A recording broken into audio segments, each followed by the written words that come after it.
Hey guys, so I just want to dive into all these beautiful concepts I've been learning and how I've been, because I just posted a video that I recorded a few weeks ago when my son was coughing a lot and we didn't go to the pool for almost 4 weeks, and we were just going to doctor's appointments non-stop, different ones. I tried to heal it myself for about 2 weeks, and it's not like it was a bad cough, it just wasn't going away. So then that's when I'm like, ugh, I don't like going to doctors, but when it's needed, then I go. So they gave antibiotics. The antibiotics didn't make it go away. They gave a steroid thing that I was hesitant on giving, but I'm like, I have to try everything at this point, but in low doses, right? So we gave that, didn't go away. Then after we did an allergy test, he was fine. He has no allergies. And then the one doctor, his pediatrician, was super mean. So, and he didn't want to do any more tests because I did all my research. I'm that mom that does all my research. And with the doctors, they're like, oh, they always get mad when you kind of do this research because they think that you think you're smarter than them. When it's I did my research to all the possibilities that could be. So let's rule out these possibilities. Let's do a lung exam. Let's get a lung specialist, get a referral, because this has been a consistent thing that keeps coming back for him, that he gets this wet cough. If it wasn't, then I wouldn't be going to this extreme, right? I'm not one of these just paranoid mothers. I'm like, no, this is something that's consistent. Let's get to the bottom of it. And then I wanted an x-ray because 2 years ago he had mucus on his lungs, and they said, oh yeah, it'll just go away, he's just sick. But ever since I've been trying to get an x-ray done since then, they're like, no, he's fine, his lungs are normal, and they won't do it, right? So it's really frustrating. I ended up leaving that doctor and going back to the doctor that gave me the antibiotics, which is for emergency. So she didn't like it that I came back, but she was still nice to me about it, because at the end of the day, I'm going to go all over the place if I have to, and I would go to the hospital as well. But the hospital, again, is not going to give an x-ray unless they hear something like pneumonia that needs an x-ray done. So I went back to her and she gave me a bronchitis inhaler, and she gave me, and then I got cough syrup as well. But cough syrup is intense for kids to be taking, so I was like, okay, I'm gonna just try this low dose, see if this helps. It seemed to be helping a bit, but I always feel like cough syrup just suppresses the system, is not actually healing. But I could be wrong about that, right? It's like Advil, Tylenol. Tylenol is just suppressing the system, but not actually healing the system, healing the problem.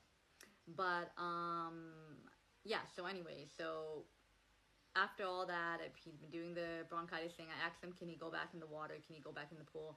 And they said, yeah, he can go in the water. Even though I don't agree, I was like, okay, if he has no fever, he has no other symptoms, and it's just this wet cough, could be asthma, could be anything, but they're not saying it's that. So I was like, okay, whatever. We went back to the pool. So we went back to the pool yesterday. We went back to the pool today. His cough is still wet, but it's not so bad. I feel like when we go in the pool, it dries out.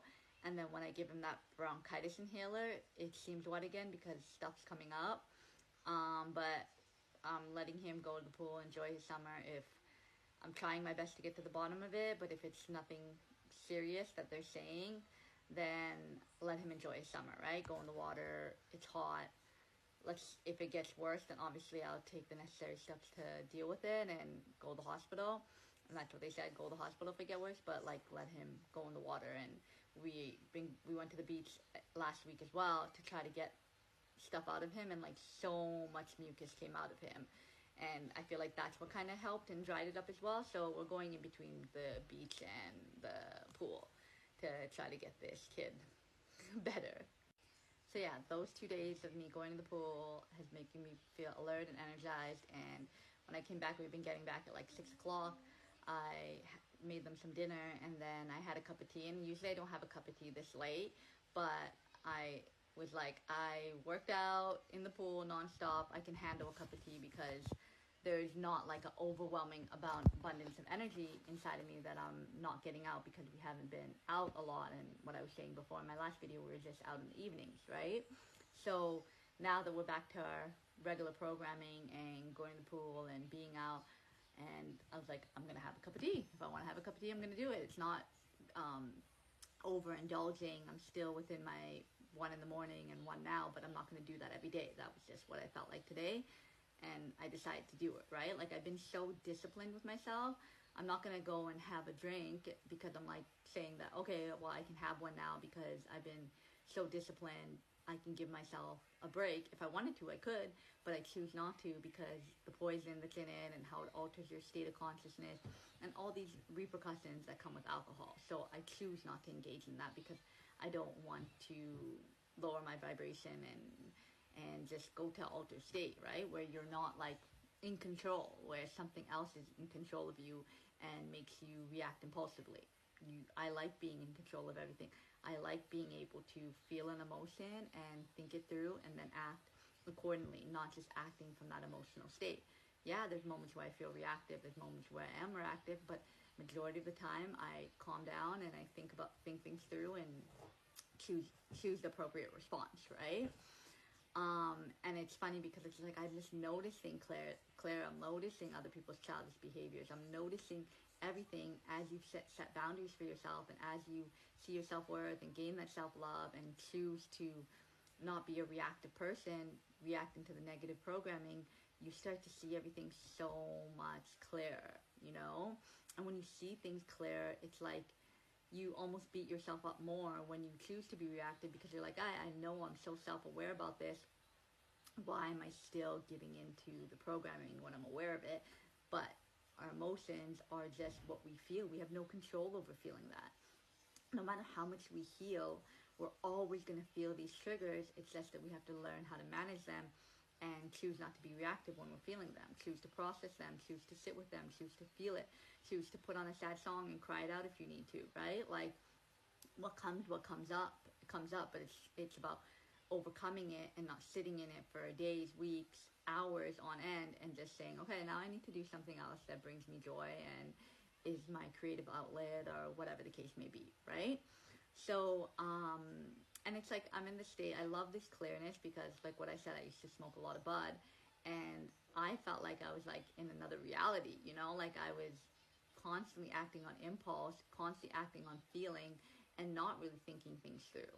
So it's like, and feeling like I had this divine channel with source, but now I'm realizing it's like the divine was always within me, and it was always my highest self wanting to guide me down the right path. And now I have even more clarity on how to do that. Like, it might take longer for me to make a decision because I really think things through, but it's like I do think that thinking and feeling go hand in hand. Like, feel what you feel. There's even a tarot reader, the Naked Moon person I told you about.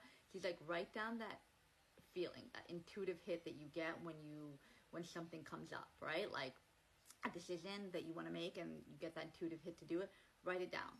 And then if you go through a process where you're thinking about it and then you don't go with that intuitive hit, write down what that first intuitive hit was it and then analyze it, kind of thing, right? So I do think that, like, there's certain things that you act on your intuitive hit. Like, when you get a creative pursuit, do it. When you get that thing to express to someone how you feel, express to them how you feel. When you, like, go on your feeling with a lot of the cases, but for example, feeling is not everything, because think about it. If it's like you feel like eating a box of cookies, like, you're not going to do that because that is not good for you, healthy for you, right? So it's like logic and feeling go hand in hand, and I think it's important to think things through. But also there's certain things that you don't need to think through, that is like your intuition is telling you, okay, this is what you need to say right now to someone. This is what you need to do towards your passion. This is the healthy food that you need to put into your body. This is what you need to go get to make your home feel more cozy, right? Like, there's certain things that you just do and you don't second guess yourself on, and you just act on them, right?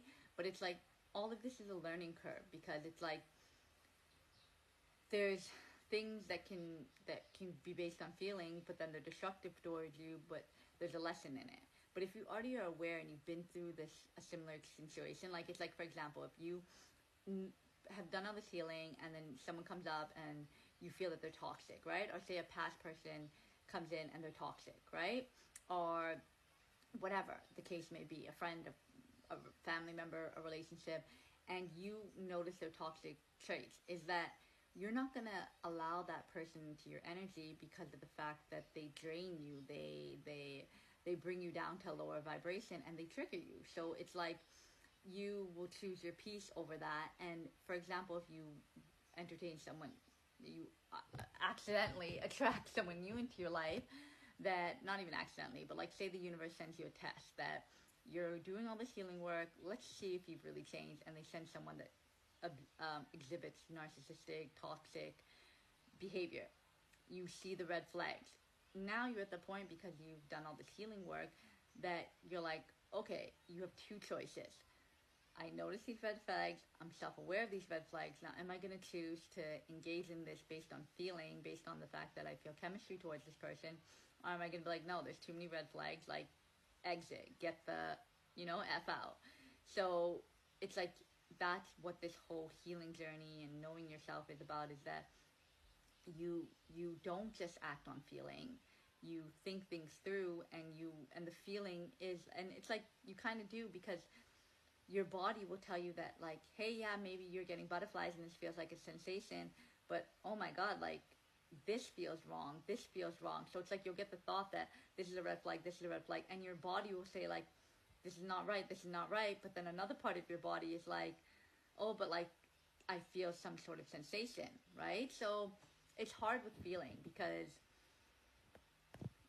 we are meant to act on things that feel good, but we have to analyze them at the same time. So there's a reason why masculine and feminine exist within us, because we're meant to use both of them, merge them both, and see what thoughts are based on fear of making a mistake even, right? Fear of, and what mistakes you can come back from, and what mistakes will, like, feel like your nervous system is going to be annihilated, right? So it's like, for example, if you are applying for all these jobs that are out of your league, let's say, that you've never done before, and you're fearful that, like, you're going to get rejected, like, no, apply for all those jobs, and that's not a mistake. That's you overcoming your fear of rejection by applying to those jobs. Or let's say recording video. If you're fearful of how you're going to be perceived and how the world is going to take you, and if you're going to be embarrassed or made fun of or whatever, no, record that video, because that's you overcoming your fear. So you'll have a feeling of fear that, no, I shouldn't do it, but then the good feeling comes up that, like, I want to do this, like, I want to try this, but that feeling of fear will stop you from doing it, right? But you have to choose the feeling of, like, how the idea of doing it makes you feel, that it makes you feel like, sorry, I'm saying feel every 2 seconds, but the idea makes you feel like, this is something I want to do, this is what my intuition is guiding me to do, then do it. But if it's like relationships, moves, like big life decisions that really impact you in, like, can impact you in a positive or completely negative way, that, like, literally impacts your nervous system. Like, for example, let's say you were in a big city and then you move somewhere quiet and peaceful. Okay, that's not really like, they all say don't stay in your comfort zone. But what if it's like staying in a place that brings you peace? It's not really about your comfort zone. Like, say you're still taking aligned action on what you're meant to do, but you're staying in a place that doesn't dysregulate your nervous system. So if you were to move to a big city, that would dysregulate your nervous system again and put you back in a state where you feel like on edge, right? So it's paying attention to everything. Like, that's why I say we have to analyze things on such a deep level to fully understand what they mean by trust your intuition, act on feeling, lead with your heart, because there's so much to it.